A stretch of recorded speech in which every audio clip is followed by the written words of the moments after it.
Here are the ingredients to make my maple tahini dressing. A cup of tahini. A fresh lemon. I use both the juice and the zest. 2 to 3 tablespoons of maple syrup. About 2 tablespoons of good extra virgin olive oil. A 1/4 teaspoon of sea salt. And I start with a 1/4 cup of water and add more if I need. One of the fun things about salad dressing is admitting that I have a problem. I really love collecting and reusing glass bottles. So I collect them for salad dressings. And I have 3 or 4 like this shape.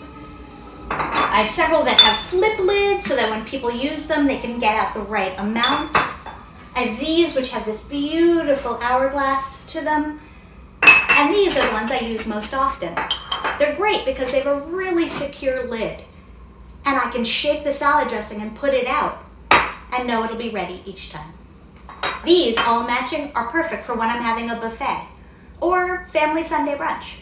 But honestly, even for myself, I really like putting my homemade salad dressings into glass bottles and sticking them in the door of my refrigerator.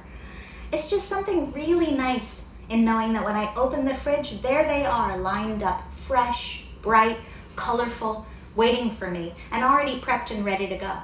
So I like to fill my fridge with all sorts of beautiful salad dressings. That way, when I'm ready to make a dish, it's already there. Today we're gonna make maple tahini dressing, one of my standard fill your fridge recipes. I use it all the time, which is why it doesn't only go in a glass jar. I also put some in a squeeze bottle. That way, when I'm roasted vegetables, for example, I can just drizzle some right on the top and boom, that side dish is ready to go. I can also use it for my lunches, like a grain bowl or a power bowl, or honestly, even just a bowl of leftovers. I can drizzle some maple tahini dressing on top of it and make it look like I knew what I was doing.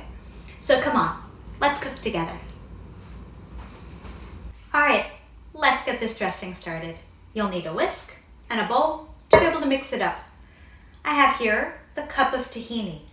When I was a kid, tahini was really hard and then had olive oil on top. It was hard to work with. But I discovered, I don't know, a couple years ago, probably still a kid, that the easiest way to get it to all mix up was to get good organic tahini and to then use only one of the blenders of your hand mixer, like one beater, put it inside the jar on low, and it would stir all of it up for you, making it so much easier to cook with. I wish I had known that sooner. Anyway, tahini goes in. We're gonna add to that some of the maple syrup.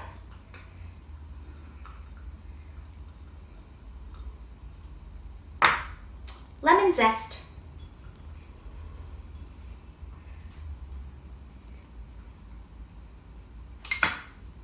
Lemon juice.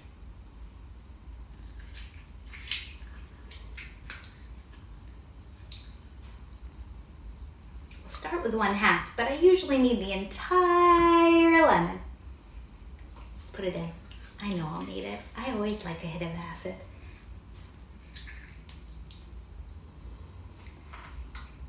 Two to 3 tablespoons of some olive oil. And about a 1/4 teaspoon of sea salt. All right, give that all a quick look. That's gonna need about a 1/4 of a cup of water. I have a whole cup here, so I'll just pour a little in, and then I start to whisk it. One of the things that's really interesting about whisking this salad dressing together is that it gets much thicker as you whisk it, and you know you need to add some more water then, because it's gonna firm up in the fridge as well. So add some more water. That looks so much better. Now I have it the right consistency. You can always add to yours if you want. Sometimes when I've made it with other people, they like putting a little bit of apple cider vinegar into it too. If that's to your taste, go right ahead. My recipes are suggestions. You can make whatever you want. I'll show you what it looks like inside the bowl now. It's very whipped and light and fluffy. Here, let me show you. All right. This is what the maple tahini dressing looks like inside the bowl. See how light and whipped up and fluffy it is? It's easy to pour now in a glass jar or a squeeze bottle which is what I'll do next, and stick it in the fridge. It can stay in there for several days. It does get thicker while it's in the fridge, so make sure that at this stage it is thin enough to pour so that you're ready to use it later. Great. So we took that whipped maple tahini dressing and put it in some containers. I always have a Sharpie and some painter's tape in my kitchen so that I can label and date my jars before they go in my fridge. This one I'll use later. This one I'll use tonight. It'll be thickened up and ready to go on some beautiful vegetables that I'm roasting off. Maple tahini dressing, a fill your fridge recipe from my home to yours. Enjoy.